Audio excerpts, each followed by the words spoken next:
حدیث پاک میں ہے، حضرت انس بن مالک رضی اللہ عنہ سے روایت ہے کہ برتنوں اور گھر کے صحن کی صفائی غنا و مالداری لاتے ہیں. سمجھو مال میں برکت ہوتی ہے، تو یوں کھانے پینے کے بعد برتن کو چھوڑ دیں گے تو یوں ایک بے برکتی کا سبب بھی ہے، اور دوسرے اس میں بھی چوہے لوٹیں گے تو چھپکلیاں لوٹیں گے، پتہ نہیں کیا کیا کیڑے مکوڑے اپنے جراثیم جو اس میں چھوڑیں گے. تو اس لیے وہ دھو کر برتن ڈھانک کر رکھا جائے تاکہ کاکروچ اور اس طرح کے کیڑے مکوڑے بھی اس میں نہ جا سکیں، اس طرح ڈھانک لیا جائے. اب مکڑی کے جالے تو حضرت مولا علی شیر خدا کرم اللہ وجہہ الکریم فرماتے ہیں اپنے گھروں سے مکڑیوں کے جالے دور کرو، کیونکہ انہیں گھروں میں لگا ہوا چھوڑ دینا ناداری یعنی غربت، فقر و تنگ دستی کا باعث انہیں سبب ہے. فتح رضویہ جلد پہلی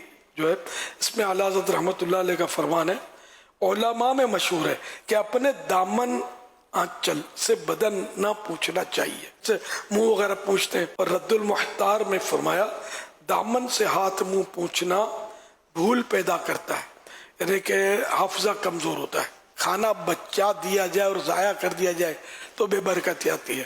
کھانا واقعی بچا کر ضائع کر دیا جائے تو سیدھی سیدھی بے برکتی سامنے ہی ہے نا. اگر آپ نہ پھینکتے تو اتنا مال آپ کا ضائع ہونے سے بچ جاتا تو یہ برکت ہوتا. یہ تو ہے بے برکتی. ہر گناہ بے برکتی لائے گا، نحوست لائے گا، ذلت لائے گا، اور نیکی عزت لائے گی، برکت لائے گی. اگر پانی کھڑے کھڑے پیا جائے تو بے برکتی آتی ہے. پانی بیٹھ کر پینا سنت ہے، منع کیا گیا حدیث پاک میں. اگر کھڑے کھڑے کوئی پی بھی لے تو اس کو چاہیے کہ اس کو کہہ کر کے نکال دے. اس کو نہیں، ایک ڈانٹ ہے، زجر ہے. اچھی بات نہیں ہے کہ کھڑے کھڑے بندہ پانی پیے. اگر کھڑے کھڑے پیا اس کو گناہ تو نہیں کہا جائے گا کہ گناہ ہے. سنت ترک ہوئی الا آب زمزم شریف کھڑے ہو کر پیئیں گے کہ یہ بھی سنت ہے، کھڑے کھڑے پینا آب زمزم. اور وضو کا بچا ہوا پانی کھڑے کھڑے کھانا کھایا جائے تو یہ بھی ظاہر ہے کہ وہ سنت نہیں ہے. سنت یہی ہے کہ بیٹھ کر کھانا کھایا جائے. اگر دانتوں سے ناخن کو کاٹا جائے تو بے برکتی آتی ہے. دانت سے ناخن نہیں کاٹنے چاہیے کہ مکروہ ہیں، اور اس میں مرض برس معاذ اللہ پیدا ہونے کا اندیشہ ہے، لیکن وہ کوڑ کا خطرہ ہے.